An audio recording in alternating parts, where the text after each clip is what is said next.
Friends, তো আমরা চলে এসেছি আবারও বর্ণাঢ্য আমার চ্যানেলে।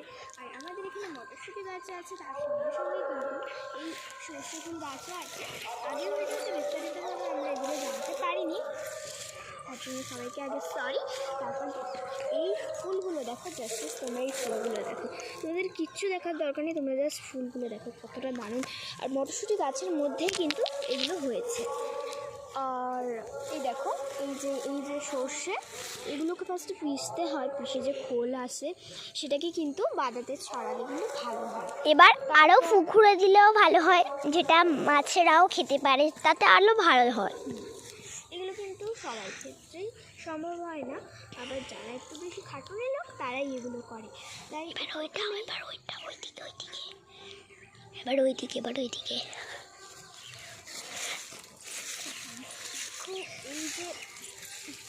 এই যে বিরাট বড় একটা সর্ষে গাছ, তো এটা কীরকমভাবে আমাদের সর্ষের তেল বার করতে হয় সেটা কিন্তু আমি তোমাদেরকে বিস্তারিতভাবে বলে দেবো। তার জন্য দেখো, আমাদের এই সর্ষেগুলোকে ফার্স্টে তুলতে হবে, তুলে দেখুন এই সর্ষে ফুল পিষতে হবে, পিষে খোলটা বার করতে হবে, করে নিয়ে সর্ষেগুলো বার করতে হবে।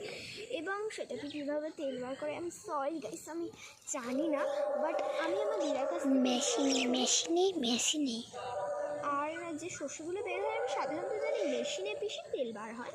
তো বিস্তারিতভাবে জানার জন্য আমি দিদার সাথে কথা বলতে হবে, কিন্তু এখন গেলে আমাকে প্যাঁচানি দেবে, পরে কারণ আমরা ফাঁকি দিয়ে চলে এসেছি, আমাদের কেলানি দেবে।